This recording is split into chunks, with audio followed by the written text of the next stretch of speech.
Turn It On, the Level 42 fan podcast, is in no way affiliated with the band. The views, thoughts, and opinions expressed are solely the speaker's own. 5, 4, 3, 2, 1.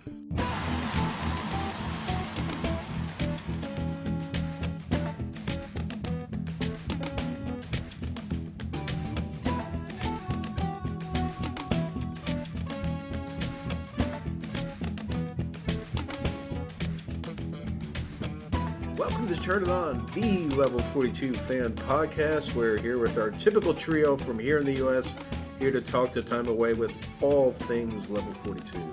I'm Bob Considine, here with Mikey Payne and Mr. Winston M. Walker, Windman with many faces and many names. Guys, how you doing? Good, thank Great. you. You know what? I gotta say, is it many names and faces or faces and names? That threw me off. I think it's many faces and many names. Okay, I don't know. I felt like it was the other way around. So I'm sitting there like thinking for a second before acknowledging that we're actually live. Yep. And I've been using that intro for a year now. And Yeah, expects me to pay attention. actually, before we started this podcast, I used to say that if I addressed you on like a chat or something, it's Windman with many faces and many names. You can't resist. So anyway, it's great to be back with you guys. Happy New Year's, guys. Happy New Year. Yeah, Happy New Year. I'm happy to report we have a Holy Grail / Mount Rushmore guest coming today in the form of Wally Badarou, the esteemed fifth member of Level 42. Yes. We'll get to him in just a couple minutes. But Mikey, since this is our first show of the New Year, let's talk about your trip to the UK and Europe, and you got to see Mike Lindup live last month. I was very fortunate to see Mr. Mike Lindup live. Tell us about it. I said this to Mike Lindup when I saw him at the end of the concert. It was the first time I've ever had a religious experience in a church. That's a great line. Seriously, I said that. Putting my fan hat on, I was trying to see Mike Lindup's concerts that he did in 1990 for the Changes album, but I couldn't get leave during that period, and so I missed them in the UK, and because there was only 2 shows that he did, and I asked Mike after a couple of years ago where there's supposed to be more shows for that first album. He said, yeah, but Polydor didn't book anymore. So that's why there were only 2 shows. So, I wasn't able to make Mike's show last year at the Jazz Cafe, which holds a special place in my heart, the Jazz Cafe with you guys. So that would have been great. So anyway, make a long story short, it was like, wow, I finally, as a fan, get to see and hear this myself. And wow, you have expectations sometimes when you go see someone or hear someone. And I was, it was just simply amazing. He sounded amazing. The acoustics in this chapel, Union Chapel, were incredible. Yeah. And the vibe, and you could just feel the energy in the room. And if bliss was tangible, we had about 2 hours of bliss at that venue. That is fantastic. And he played some songs that were not just off Changes too. No, and that was you could hear the gasp and the when he especially with West Coast Man, which was amazing. Again, they were all freaking amazing. Yeah. Silence. Life Will Never Be the Same. Yeah, and Life Will Never Be the Same. That one I was really surprised to hear live. Yeah. I know that's a real personal song. Well, they're all personal sort of to Mike. Yeah. That one's really personal because it talks about the relationship with him and Mark and him going back and forth on the ferry to the Isle of Wight. Right. That, and I got to see some old friends that and I that I know too, and haven't seen them in 20 some years. Wow. So it was like a Jurassic Park reunion of sorts as well. And just sound wise at the venue, it was just amazing. I hope a live recording comes out of it, or if he does some more shows. Right. because it really sounded just amazing. Um, and I got to see and hear and meet Yolanda Charles for the first time. That was freaking That's amazing. great. I sent her a note apologizing for being such a fanboy afterwards. Absolutely lovely person. I got to meet Tony Memrell for the first time. He's a Saw the really, picture. really, really cool dude. What a nice guy. I didn't have a chance to meet Omar, but he was fantastic. Um, on See You in My Dreams, Right. and the drummer again, I can't remember his name. Freaking amazing Yeah. drummer. He's got such a tight groove. Wow, it just wow, wow, wow, wow. Um, and because of where I was sitting, I was sort of like second pew back, Second as kind pew. of center. So I really couldn't see the guitarist and uh, Mr. Singh, the other percussionist, and Mike Pado, I think one of his producers, both of his producers were there too. And unfortunately, I didn't get a chance to meet them. Yeah, I noticed that. I'm just like, oh, there's a second keyboardist over there on the left. Hmm. So because people shot some video, which was amazing. What was Mike's reaction to the crowd to him? I, he seemed just typical Mike, and I mean that in a good way. He was very humbled. It was just before Christmas, and it was this last Saturday before Christmas. So a lot of his professional friends, I think, had already booked gigs for those dates. Right. So it wasn't as full as capacity, I think, as he would have liked, Hmm. that he might admit. But I think it was just because of the dates, not for the lack of wanting to be there. Yeah. Yeah, it's Yeah. a hard time that close to the holidays. Yeah, I think there was 350 to 400 people, I think, in total. That's pretty good, actually. Um, but the whole crowd too was everyone there was just taking it in, and it was just a real pleasant experience. And I'm glad some people recorded it with their phones, but most people actually had their phones down Hmm. and just taking it, as did I. Yeah. Thank my husband Chad for the pictures and video that I'm sure Winston's going to be showing you during this. And but yeah, it was just, it, and I did take time personally just to say, wow, I know that a lot of my friends couldn't be here, and I wish you guys would have been there Yeah. too, you and Bob and Wen, because I had about 10 to 12 people come up to me who I didn't know, Hmm. saying, hey, are you Mikey with the podcast? And they all said the same thing. They're tired of hearing Bob's voice. No, he talks too much. No, the genuine support that they told me to pass on to you guys, and really liking what they're doing.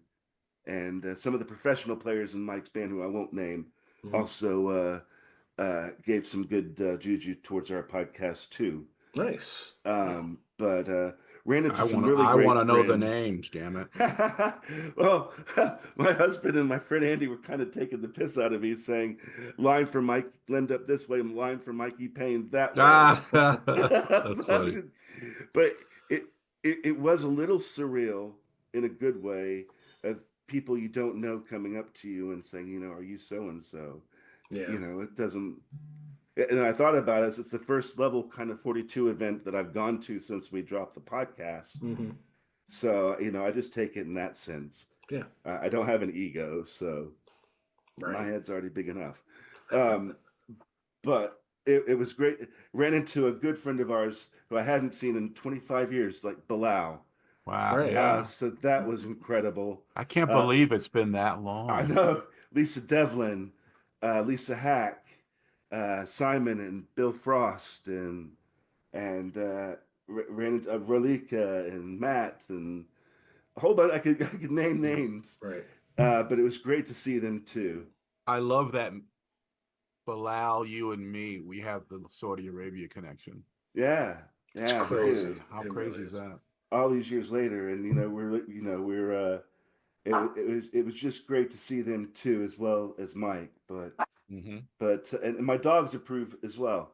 There you go. Um, um, but no, seeing Mike up there, being able to play his stuff his way, and with the backup singers this time, and the arranging, and he was genuinely having fun. Mm-hmm. And to me, that made it even better Right.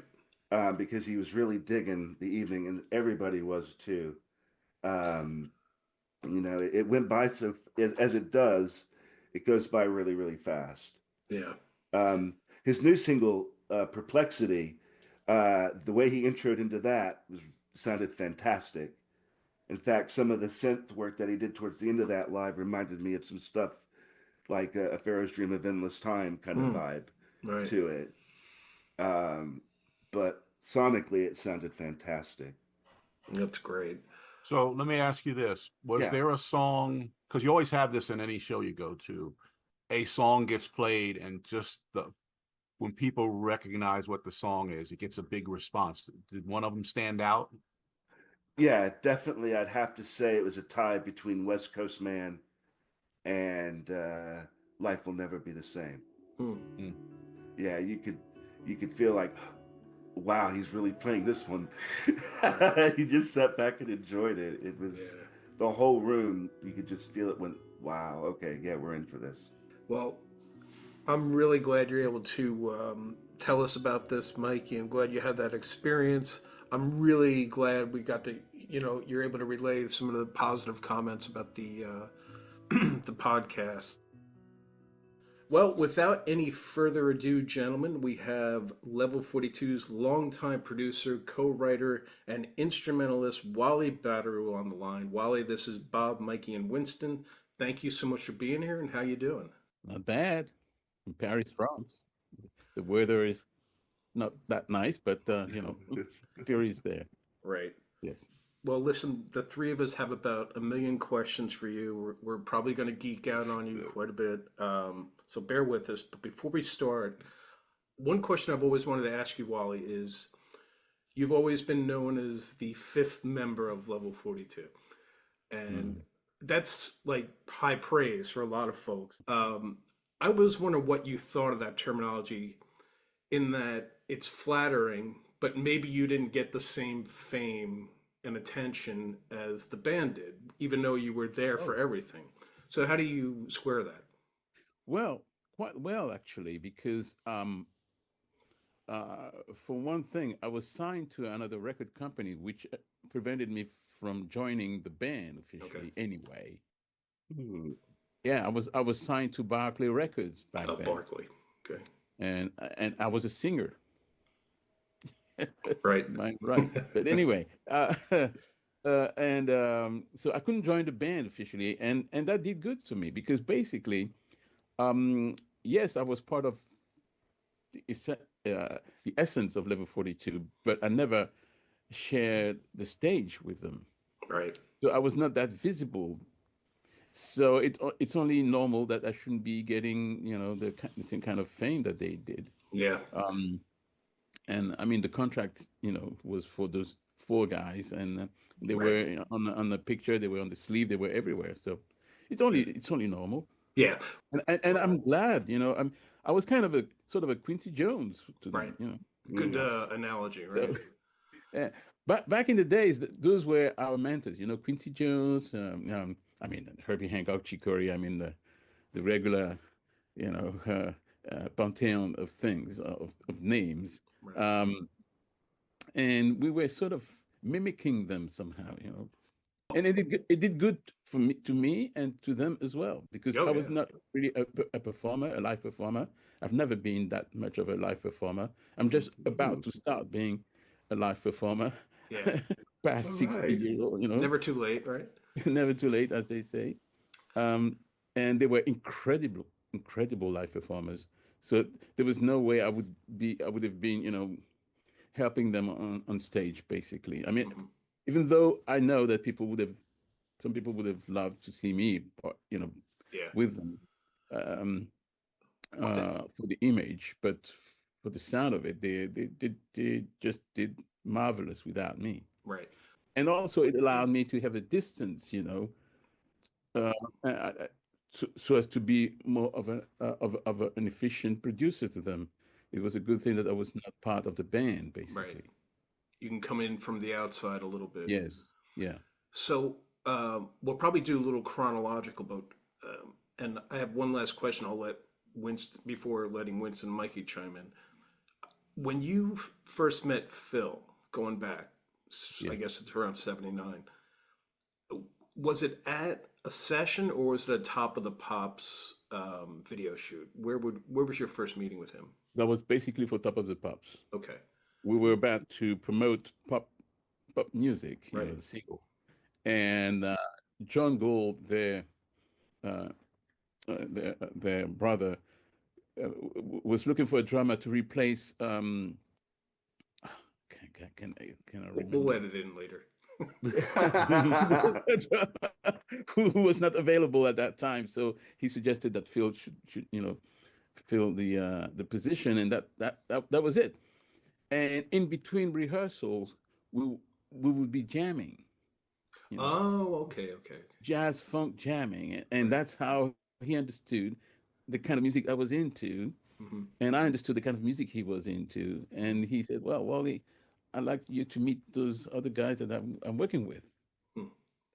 And that's the rest is history. It's history, as they say. When did the meeting, Yeah. when did it progress from there? How did it progress that you actually met the band? Well, at that time, we were just having fun and they were just jamming. They didn't have a name yet, and it just happened that when I sort of joined them, I was just glad to be flying from Paris to London just to be playing with people. I thought that was great. That was the best of life. I was into aviation, right? That was my first love. So just to be flying, just to have, I thought that was fantastic. Plus, what they were doing was quite interesting. Yeah. I did not expect it to be as successful as it eventually became. Definitely no, because I thought that back in those days that even though they were incredible performers, the kind of music that we were doing was already sort of paved by the Herbie Hancock's, Chick Corea, Weather Report. So I didn't know that we were adding that much to what was already existing. Right. But I was wrong, probably. And you never know. You do your stuff, and then somehow it happens to be viewed as original by others. So Right. Well, I mean, they did eventually and ultimately start adding vocals, right? I mean, pretty early on. yeah, but not that much. I mean, basically, what we did at first was purely instrumental, Mm-hmm. and we would view vocals just as not just as an ornament, but almost it was just an instrument Right. among the rest of the instruments, Yeah. and gradually I should say, we realized that we had a voice. And I remember one time there was some kind of not a contest, but some kind of, hey, what if we try with your voice and then we try with his voice and see and gradually Mark appeared to be the leading voice, and Mike appeared to be like the falsetto that would combine with that, and they had a very, very intricate and very interesting combination. But we did not know that before we started to to try things. And then Awesome. obviously there was the time where we decided to be serious about it, especially when we saw Toto doing, Africa, and they were Oh, having okay. such great success. And it was like, oh, they do that, we can do that as well. Right. Let's start working on it. And we eventually became more serious about being a pop band, Right. if that can be more serious than be a jazz band. So my introduction to Level 42 was Star Child, which you Okay. co-wrote. Yes. Big hit where I grew up in the New Jersey, New York area. That's unbelievable that you should be telling me that, because I never could expect that to be a big Yeah, hit. we let Mike and everyone else know, and they really didn't have an idea at the time of how popular that song was. That's interesting. But before that, in '79, I was like DJing with friends, and pop music was really popular. But I had no idea at the time that Phil, you folks that had connections to Level 42 were involved. So it was awesome, like later on. And I think when you're great, in my opinion, Echo's album dropped. That's when I started making this big connection. Like, oh yeah, that's that guy. He's on all the Level 42 records. And the thing that I loved that caught my eye on that early tapes album when that came out after was because it credits you and it says Prophet 5, which for me was always like, oh, that's the magical keyboard that shows Allen plays, Right. and it says inspiration. Mm-hmm. And I love that. And Great point, Win. with the fans of this band, they really have this opinion that it's really, yes, it's those four guys, but without Wally, it's a little bit lesser. Yeah. You know what I mean? Like you were like that glue that made everything great. So I just wanted to let you know that if you hadn't heard that before. Well, I think you're still saying me that, but telling me that, but back in the days, how to put it? Well, basically, you don't realize what's happening. You just do your best, and that's it. Now, talking about Star Child, it is something that I had almost entirely composed on my own prior to meeting the band. I had it on my 4-track TIAC machine. Oh, nice. And it was meant to be a purely instrumental. And actually, it's kind of... Is it? Are there vocals on it? Yeah. Yes. Yeah. Mike. See, that's to tell you how much, you know. This thing. Okay, it was purely instrumental back in the days when I did it, and if there's one thing that I really want to take the opportunity to be saying and telling you today is that Level 42 has been a blessing on many aspects for me, especially because it was a band of musicians who understood that being a musician is not just being something in the back, you know, supporting some. You are the intricate part of the composition. So they clearly made me feel at ease with bringing my stuff in there.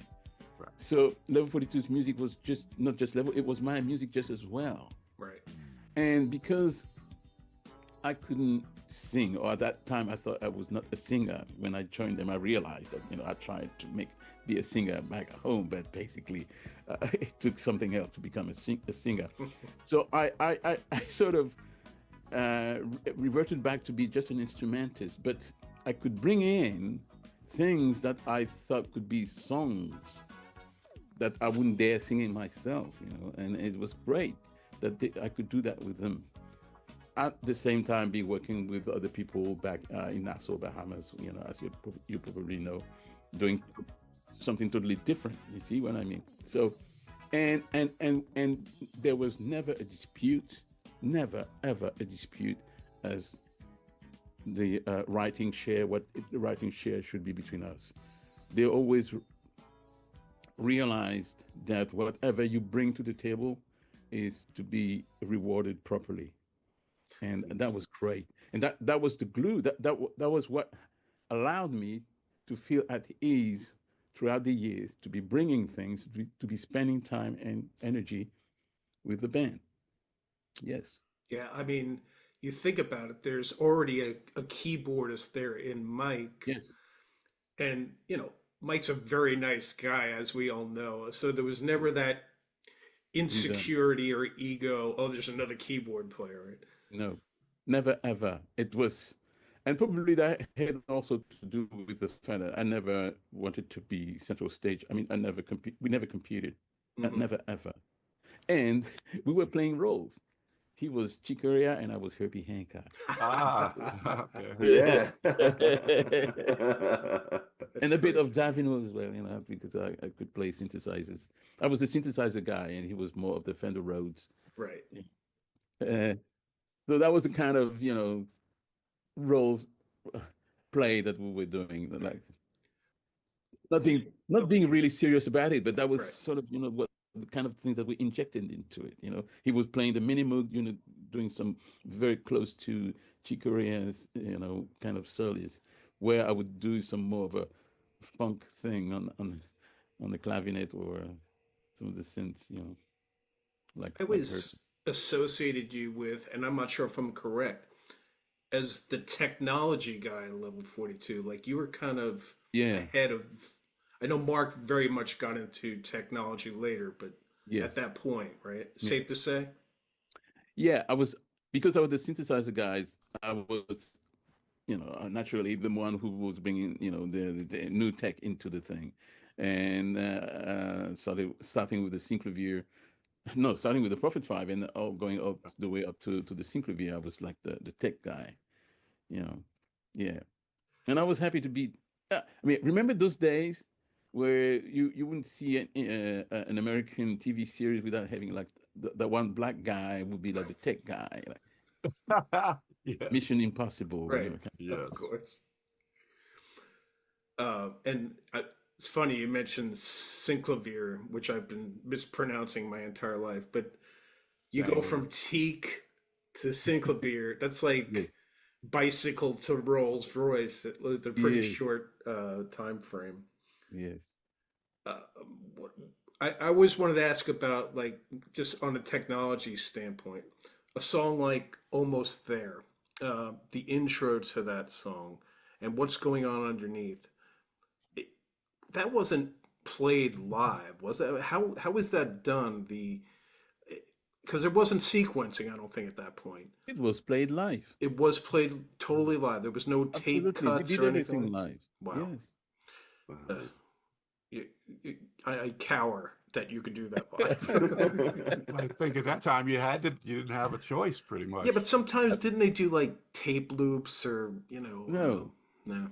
not back. We weren't doing that. Wow. We assumed that we could do it live. Hmm. We assumed that we were great musicians. And you know what? You, I wouldn't say that it just takes you to just imagine that you're great to actually become great, but it does help. It's kind of an incentive. You have to deserve the way people are looking at you. Because the band essentially looked at me like I was, I knew what I was doing. I was I was a specialist. I could play almost like Herbie Hancock, and I Right. could be, and I could sing like George Benson. I could double my solo like George Benson. They really, they were viewing me that way, and I had to deserve it. So I worked hard on it. So anything that we did in the studio, I mean, they were incredible. Mark was incredible, incredible. Mike just as well. They were so fast in nailing anything. Like, bah, first take, second take. Maybe you don't even need a second take. That was actually going to be my first question, Wally. Is I wanted to kind of get your first impressions when you already talked about when you met Phil, but I'm very curious to know your first impressions of Boone, Mike, and Mark Yeah. when you first met them, and then onward to in the early days there between the first album and the early tapes. Yes. When did you start feeling that, hey, level 42 is something to be taken seriously now? It's a threat now. Well, that's a very good question. Um, I suppose it had all to do with commercial success. Up until, I mean, the very first releases, like Wings of Love and stuff, they were gradually getting some attention, but I wouldn't say like incredible success right away. And then we did Turn It On, and there was some, you know, um, I suppose maybe I never actually went into that. I mean, I was happy to be with them from day one. And I was just happy to be getting things as they were coming. We turned it on, and then we had with Earth, Wind, and Fire. Then we had Living It Up. The Sun Goes Down. That was sort of a success. That was higher than the previous one. And then we had Something About You, Lessons in Love. Mm-hmm. But at each stage was I was never like, oh, now I understand why I should be sticking with those guys. I, I was sticking with them from day one without asking, and that would have been the case even today. if they didn't disband somehow at some point. Right.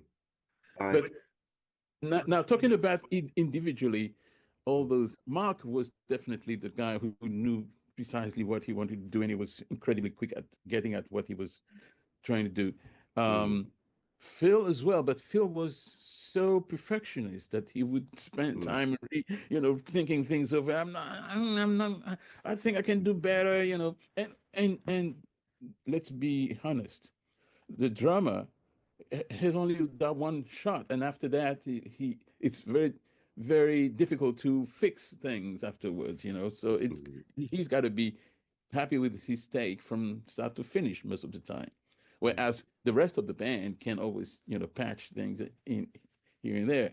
So Phil was kind of difficult most of the time, which was a, a difficult situation between Mark and him, basically from day one. I mean, one was really eager to pass on and move forward, where the other will be like, "Oh no, I'm not sure. Well, let's work that again." Mike was technically, you know, nothing to just like Mark, basically.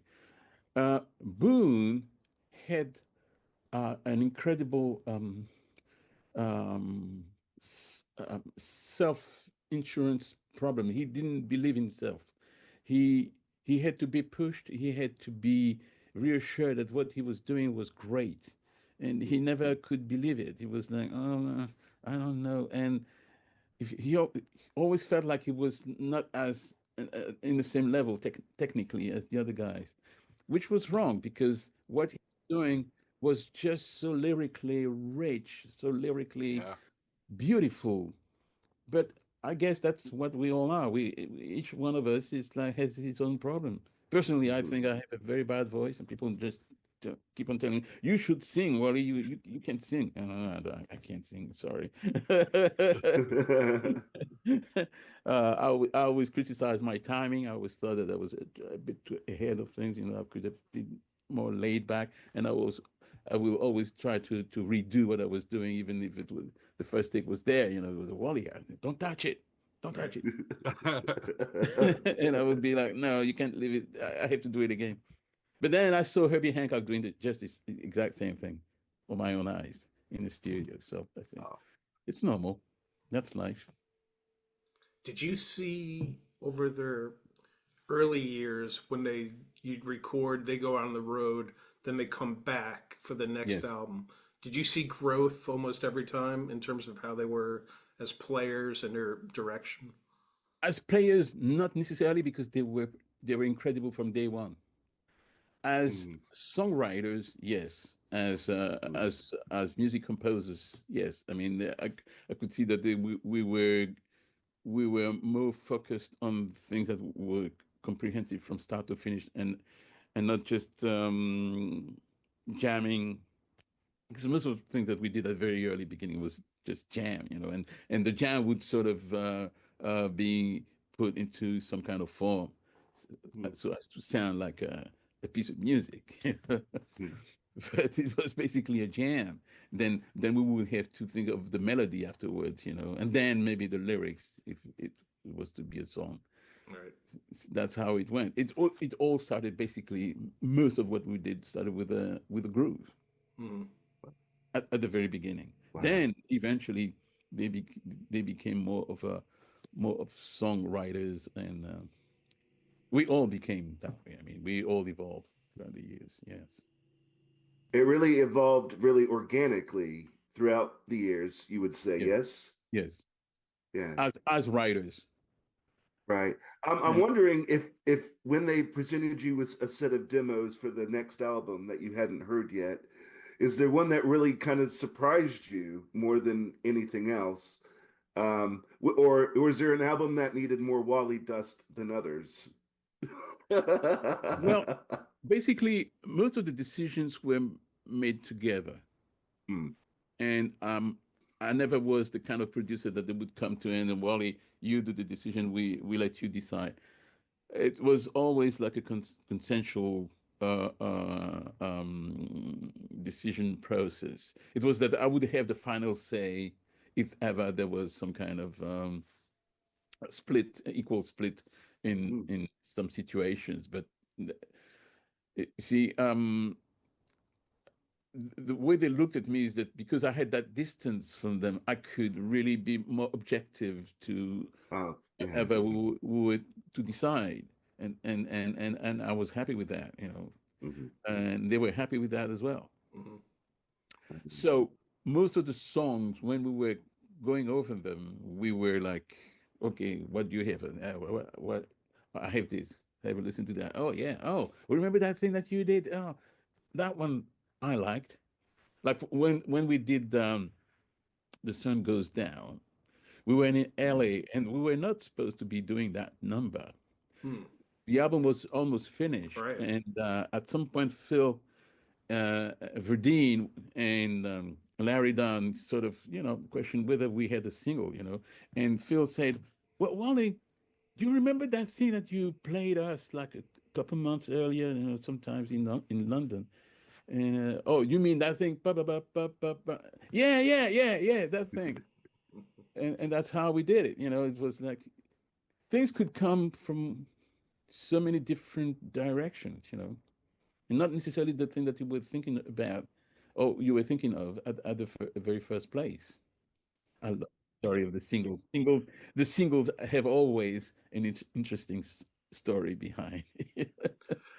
What was your Oh, experience like for you, Wally, with the guys from Earth, Wind, and Fire? Because now Yeah. there's two new guys, I guess, Yes. for lack of a better term. How did that work? Well, I suppose I want to be honest with you because I was not in the actual working behind the scenes with Paul Crockford, who was the manager, trying to figure out who could be the next producer.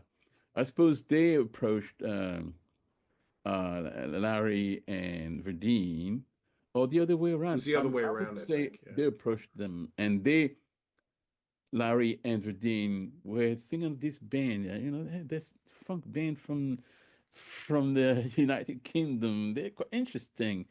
Did not know that within the band there was that fifth member injecting the kind of. So when we met in the studio, it was like, oh, okay, now we know where all this is coming from.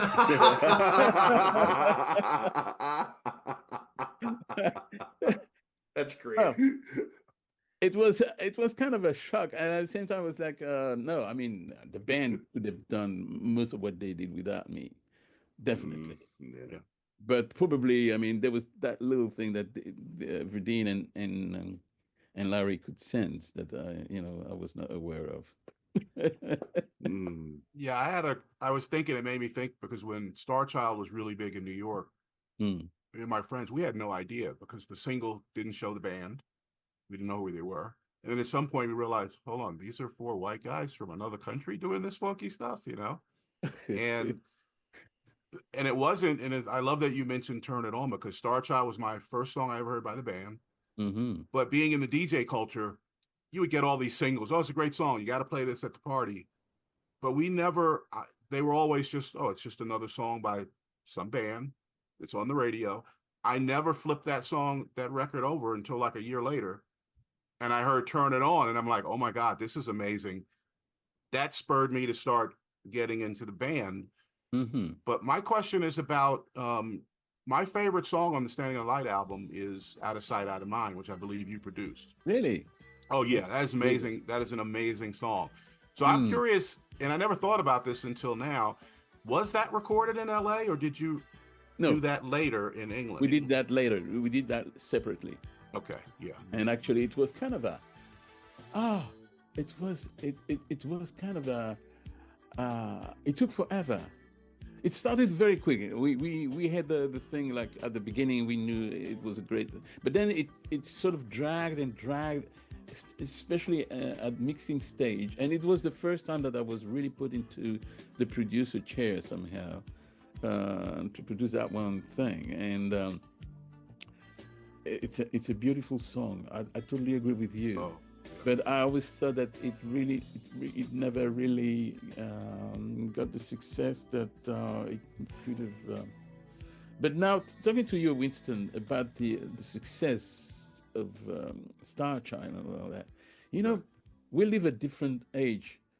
Back in the days, something could have such a success somewhere, and people, I mean, the authors and producers of the thing might not be aware of it. I was Right. not aware of what you just said. I was not. Yeah, it's very interesting because where I grew up and the folks that are my age, I could mention Level 42. Maybe Yeah, they know something about You Lessons in Love. yeah, But if you play Star Child, oh my God, that's the same band. Like they know the yes. song, but they just didn't know who they were because at the time we had the single, the 12-inch Mm, single. mm, I never saw an album release mm. until later. So for me, once I flipped that sucker over and I heard Turn It On, I went to my local store. And at that point, all they had was The Pursuit of Accidents. So that was the first album I bought. And then Right. I So, and then I was so you able to didn't have find the the. first. So you didn't have the. In other words, you didn't have the Level 42. I mean, namesake album. No, not that first album. It was I never saw it in, where I lived. Mm. Maybe it was in a store, but it You wasn't didn't see it. until later that I so Pursuit of Accidents, and then I Hmm. got the first album. And back in those days, you were a DJ. Yes. Yeah, I mean not professionally, but my friends, we get hired to do parties and stuff. But yeah. Mm. So and I Mm. wind up getting all the vinyl when everyone went their separate ways. So I had all the cool records. Yeah. But now with all the social networks, everything like this would have happened. I would have known that. Yeah, oh, of course, of course. Course. So Yeah. and I recall reading in Billboard or something that some person at Polydor or Polygram, whichever it is, US, they sort of secretly sent DJs in the New York area copies of Star Child because they thought, Mhm. because apparently the record company wasn't going to release it. And it Mm. kind of became popular in the clubs and it got radio play on a couple of R&B stations. And there we go. I would say how typical Yeah. from Yeah. the record companies never Yeah. to Right, release right. these Yes, things. they're typically not musicians. They don't know. But going back to Out of Sight, like for me, that is quite possibly the most amazing guitar work by Boone on a record. I totally That agree with style you. of playing on that song Yeah. just blows me away. Yes, yes, Mhm. yes. And if I could just add one more thing about Star Child, guys, as we're talking about when it first came out, when even today on Sirius XM here in the US, there's a station called Studio 54. And I would say they play that song once every 2 days. It's on the playlist. Really? So it's still reverberating here. Now, talking about it, it has something very, very peculiar about it. Um, and as successful as Something About You or Lessons in Love were, they were more of in the format of things that were bound to be successful back in the 80s than Star Child, which was a very, very, very intricate song, and like Turn It On as well. I mean, back on this very first album, which is my favorite album, by the way. Nice. Yes, it is. Yes. Hmm. The band had a very unique sound, a very unique approach to things. But you see, this is what is awkward, which is that at that stage, you know that you're doing something that is okay, and you believe that you should be better by being able to beat the other guys in the charts.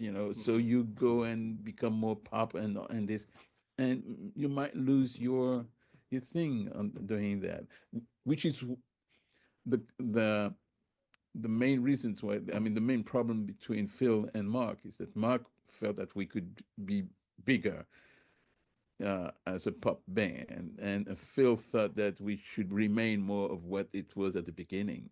Right. What were you in that th- breaking point? Were you Was in the I? middle? Yeah. Very good question. Thank Was you. I ever anywhere? I mean, where did you position yourself? I Did think- you understand Mark's direction? Let me put my Herbie Hancock clothes on. Herbie can do incredible stuff as a jazz player, and then he can also be very commercial. So Yeah. I believe we could do both.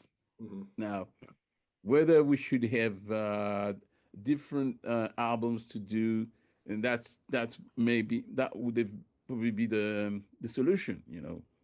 You do some instrumental stuff like Herbie used to do when he was to play with his trio or VSOP, and then whenever he wanted to be commercial, he would just go commercial, even disco. Do the headhunter stuff. Yeah. Yeah.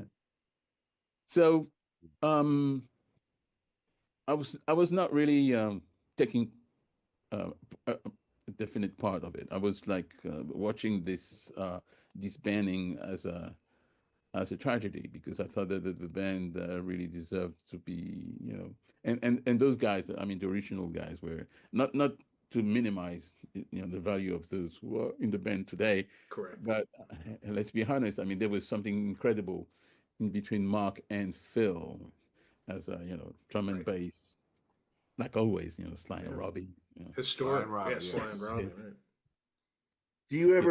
Do you ever see Mark and Phil and Mike getting together again, doing something else? We tried many times, kind of reunion. It didn't last much. It didn't last long. Hmm. I mean, the grievances and the griefs have been too great at some point. Mhm. Plus, plus, every one of us evolved. We're not doing the exact same thing as we used to do. I mean, we each one of us and each one of them um, went his own path and discovered other things in life just as well as in music to be pursuing. And I don't know. It's that fine line between wanting to do something new and original as opposed to trying to perhaps try to recreate the past. And that usually doesn't work, the latter anyway. No, the best I could see is that the kind of reunion that we saw with Simon and Garfunkel getting together to do some shows, like, but they would be doing their own, Hmm. Hmm. so with Mark, Mike, and Phil doing some of the old stuff, maybe Hmm. that may happen one day when we all grayed out and Yeah. Right. Um, the last question I had for you, Wally, and again, it's a pleasure to speak to you today, Mm, um, is I believe the last album you kind of produced was the Guaranteed album. yes. Um, did you enjoy that process? I know it was sort of hampered by record company difficulties, shall we say? Uh, it was difficult on many levels, some of which I want to keep for myself. No, understandable. but Understandable completely.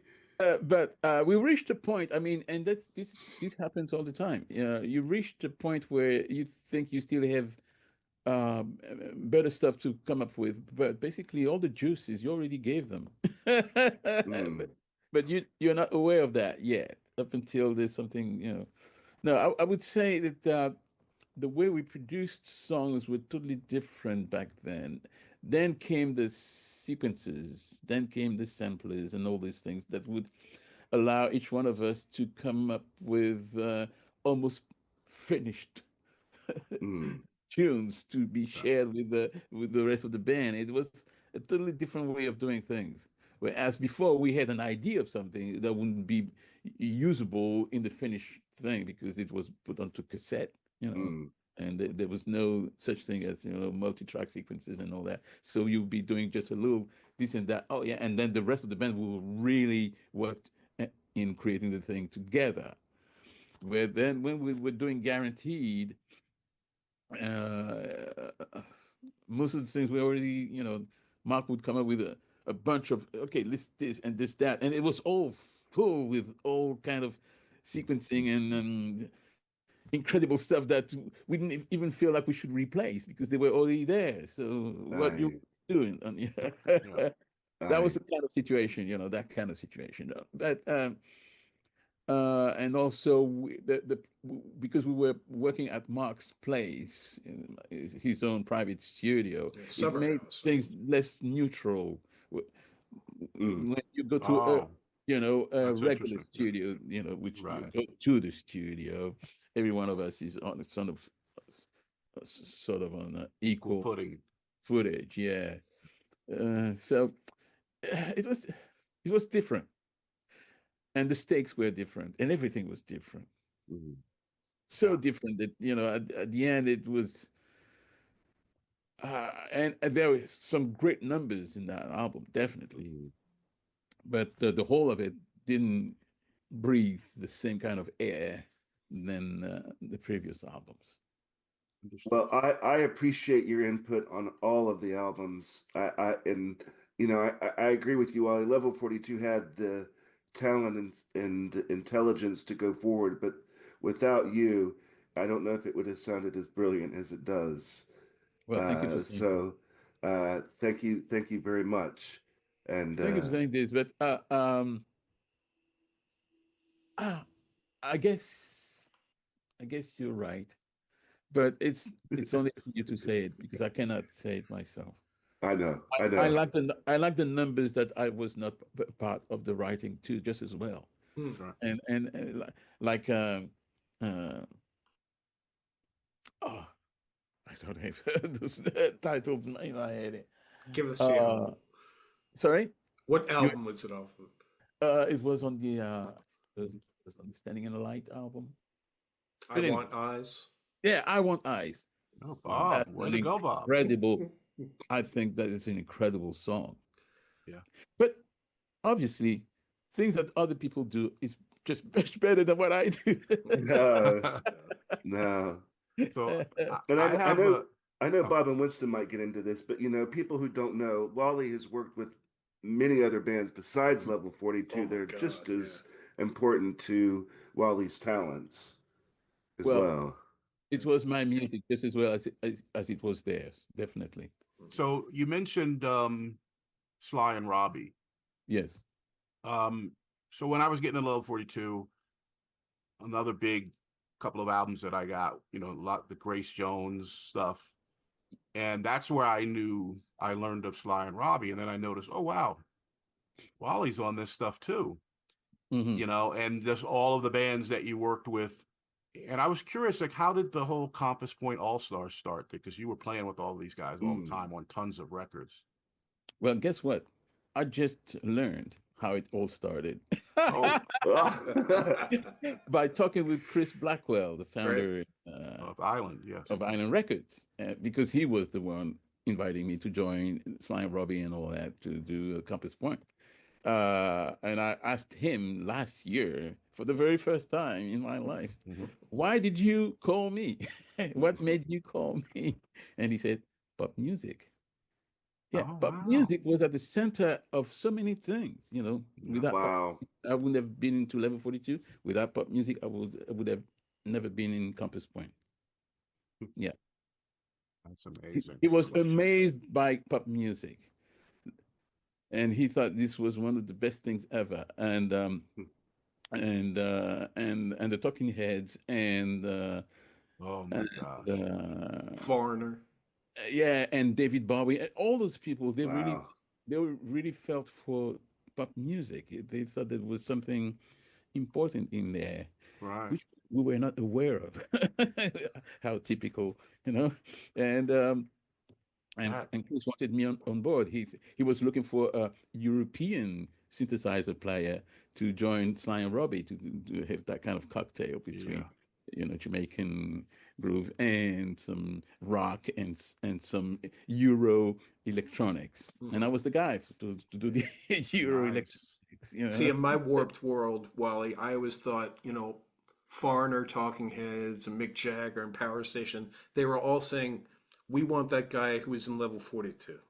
Uh-huh. Yeah. Well, I'll tell you something. Probably my favorite song by Talking Heads is that Naive Melody song. Oh yeah. And I was talking with Bob. This couldn't have been more than a month or two ago. Mm. And I did see the live film that they did from that tour. Yeah. And I am a huge Parliament Funkadelic Bernie Worrell fan, and he plays on that concert. Mm. And I always assumed, oh, that was him on the record. And just Mm-hmm. recently I looked back at the record and I'm like, oh my God, that's Wally playing on that song, Mm-hmm. you know, and it sounds like you. Mm-hmm. Yeah. And I mean, I just listened to it yesterday again because I thought of that story, but just amazing, amazing synth work on that. And hats off to you because that the keyboard parts really to me make that song. Thank you. And that happens to me all the time. I'm working behind the scenes, and the other guys get to be visible. Right. Yes. I'm fine with that. Strangely enough, Yeah. not that I'm not looking for the fame, but I Right. like the idea of doing things behind the scenes, and you do your own thing, and it just gets out, and people never realize that that's you. Yep. I had an instrumental album called Words of a Mountain. Yeah. If Yes. you ever get to hear, and there's a tune called the Dachstein Angels, which has absolutely nothing to do with the. I mean, if you listen to the number, you would never expect a black funk player Right. Yep. Yeah. to be the composer of this tune, because it was such to the point where even Chris Blackwell didn't think that it should be put out, because he was telling me it will be too confusing for people. Right. I don't see how can you promote such a song. I don't know if you remember the Singing Nun. Dominique, you remember this thing? No. You want I to don't. Google that? The Singing Nun. Okay. Okay. She was called the Singing Nun. She was a nun. Okay, and she had the number one, the only number one in French song in the U.S. Right. It was called Dominique. And Okay. if you listen to the tune that I did, it was fully inspired by that song. Ah, Tell you how far, from the funk stuff I was on that tune. Right. And I've always loved that. I always loved to be, playing with people's expectations. Mm-hmm. Yes. Yeah. Did you have any part, Wally, on two songs from Foreigner? I know it was the album Agent Provocateur, but I want to Yeah. know what love is, and Yeah. that was yesterday. Yeah. Any The whole album. direct input? The whole album. Now, Okay. I want to know what love is. I eventually did stuff which I don't know which part was actually kept or not kept. Mm-hmm. I know that Thomas Dolby did most of what people hear, Right. but I did some of it. But which was retained, which was not retained, I cannot tell, because there was just a bunch of multi tracks being synchronized. We had slaves and slaves and slaves of tapes. Yeah. So at the end, I was not around to see what was kept and what was not kept. I had a Yeah. question, Wally, as Yes. we're embarking on the 40-year anniversary of World Machine. Hmm. I know that's a transition album, and we've spoken about it, but it also, in addition to the songwriting, it seems to me the sound took a step up on that album. Any thoughts on that, and what you Well, might have had to do with it? yeah, well, it was due to Julian Mendelssohn as an engineer, Yeah. who was an incredible engineer, Hmm. and not just an engineer, he was a producer himself, Yeah. in his own right. And I think that had a lot to do with him. Definitely. That had also to do with the fact that we were bringing the synclavier, and the synclavier could do things, I was, What can specialist. what can you take credit for on the song World Machine? That to me feels like a Wally song. It is totally. Ah, It's kind of the same situation as Starchild. I had it all. I mean, the basic sequencing and all that. I had it at home in my Right. studio in Nassau, Bahamas, with the synclavier. It was all synclavier based. And eventually, Mark added his own bass on top of it, and then Phil's, and then we had, and then melodically speaking, I had parts that was retained from the demo I had in my studio in Nassau, and Mike came up with other parts and all that. So That's how it was built. But the starting point was almost like Star Child. It Yeah. was something that I had, that I brought to the table. And the song "Something About You" is such, About you. yeah. Now, What do you think about when you hear that? I tell you what, something about you. We recorded it in the the early stage of the recording of the album. The record company didn't see any single in the album, even though we already had something about you in the cans, So they sent us back to write onto. We want you guys to write a single, which is something that nobody can do really, But anyway, we went back and worked hard, and I think we "Step in My Hand" was the title we came up with, and the record company was okay. Now we have a single, and then we decided to mix, and then once we started to mix the album, that's only when "Something About You" started to shine. Everything was there already, but we didn't hear it up until it was mixed. And this is thanks to Julie Mendelson. The way everything was put felt like oh, maybe that's a single. Yes. Now, you want to know what is my main contribution to "Something About You"? Yes. You wouldn't believe. It's not the melody. I feel like the melody was Mark. Yes, it's between Mark and Mike. No, it's the bass line. Oh, nice. Yeah, yeah. Wow. Wow. Basically, on the chorus, ba, ba, ba, ba, ba, ba, and Mark initially had something grooving like repeatedly the way he would usually come up with, with some.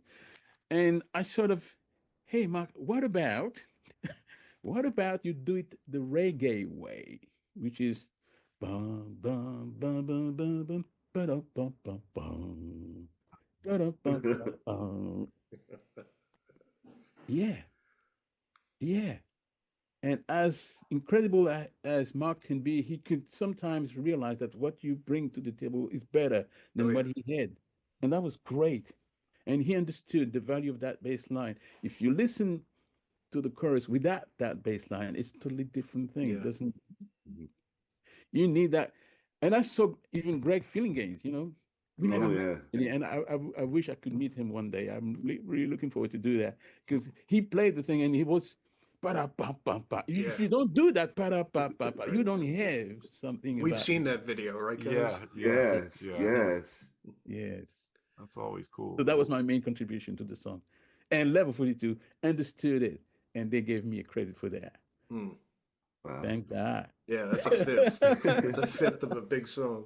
Hey Wally, I did want to ask, who are you listening to today? Yes. And are there any artists or producers that you've yet to work with that you just want to try to meet with? Today, Yes. now you're asking me the very embarrassing question. We go, Mikey. uh, I sort of feel estranged with most of what I'm listening to today, to be quite honest. I believe that they are quite very good stuff, but the feeling that I have is sort of more of the same, but maybe better, or smarter, more this or more that. But this, I don't hear any revolution. I don't hear anything that would be like, oh my God, I really wish I could work with this or that. I don't hear that. I see incredible people. What's his name? Jacob Collier. Yeah. Incredible, Oh, yes. unbelievable. He can do anything. Yep. He can do anything. Yeah. Yeah, I know Mike Lindup's a big fan of his too. Yeah, and so was Quincy Jones and all that. So anyway, but I'm not.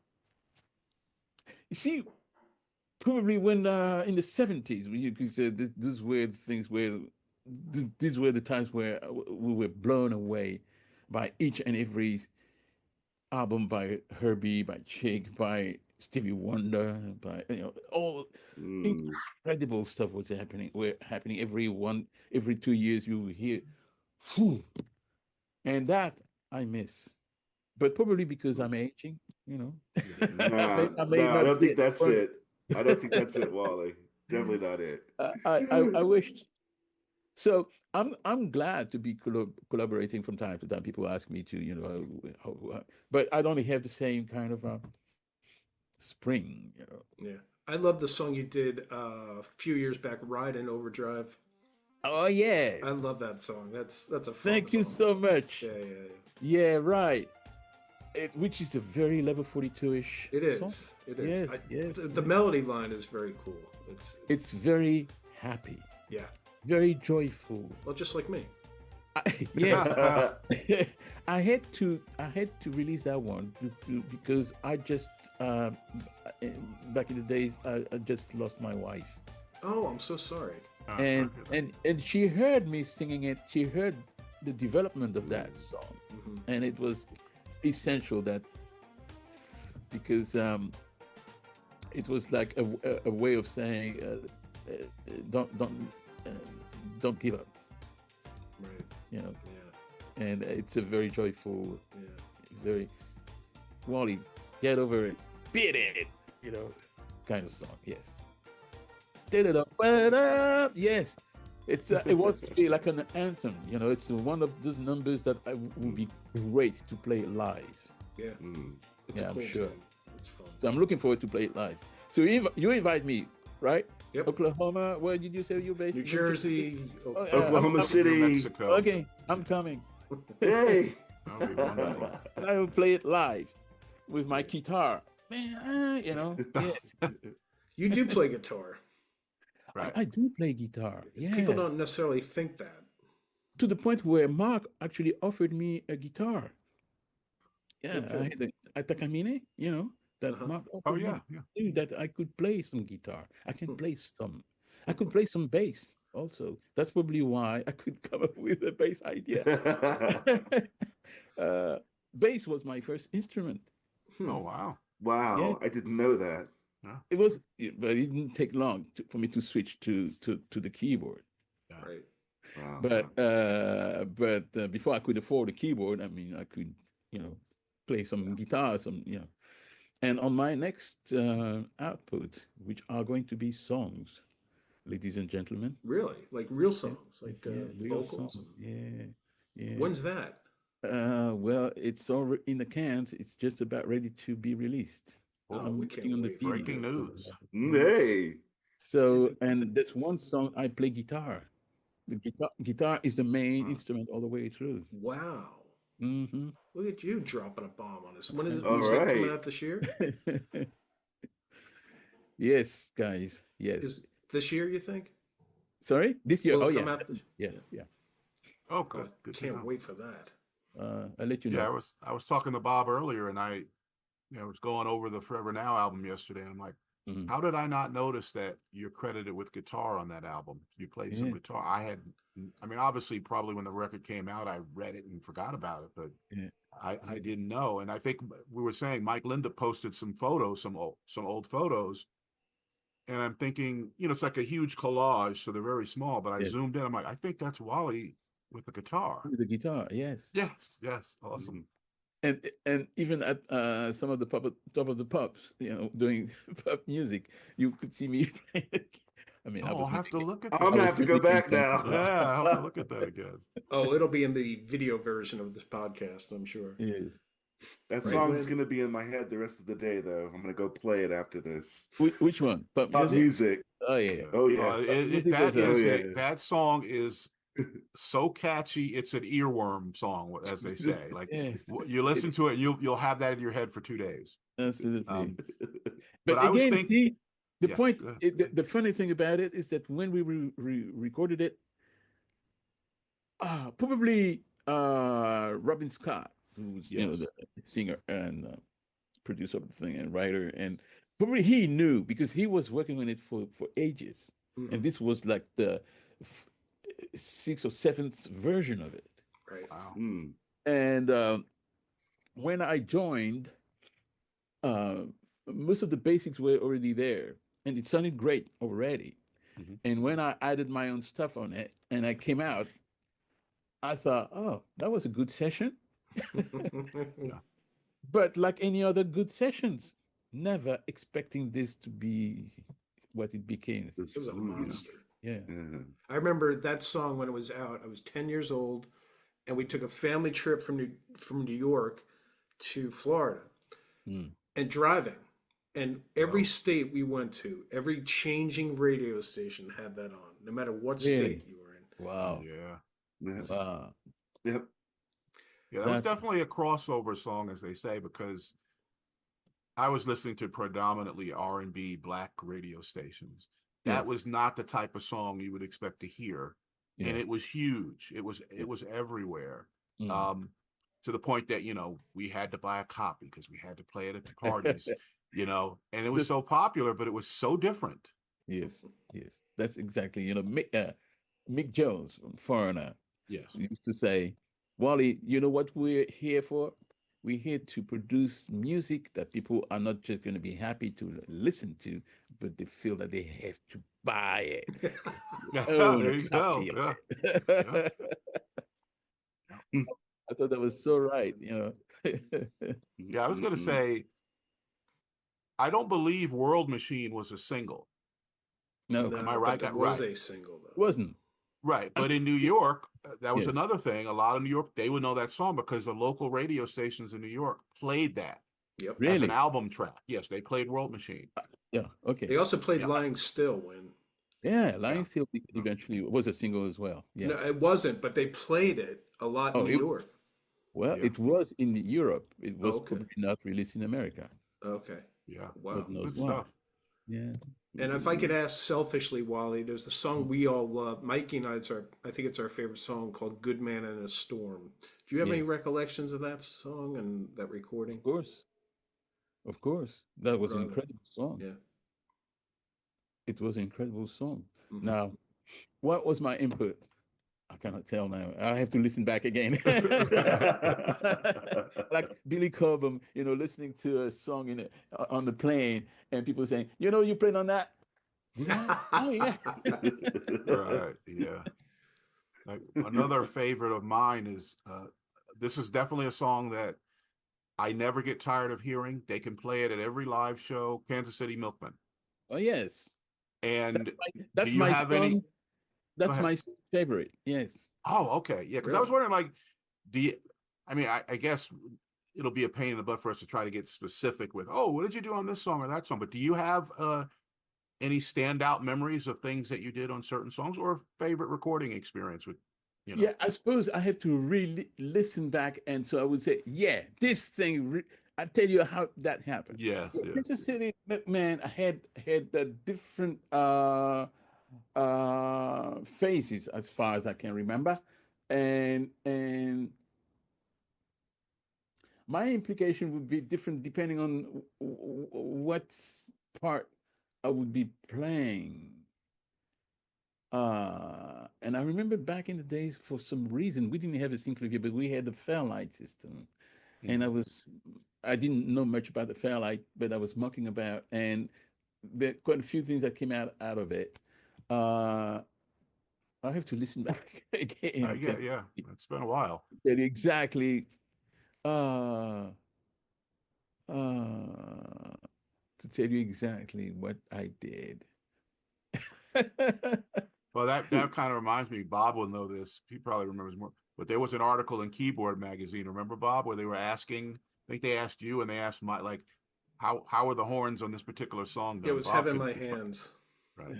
Uh-huh. and nobody knew what the horn was. If it was real, if it was a keyboard sample, nobody knew what it was. Well, what we used to do back in the days, that I can tell you, we had Gary Barnacle as a sax player who actually Yes, played on pop music. Bob, yes. Yeah. To come over and double whatever I or Mike would come up with as either Keyboard. Prop 5 or sample from a Fairlight or Emu keyboard at the time.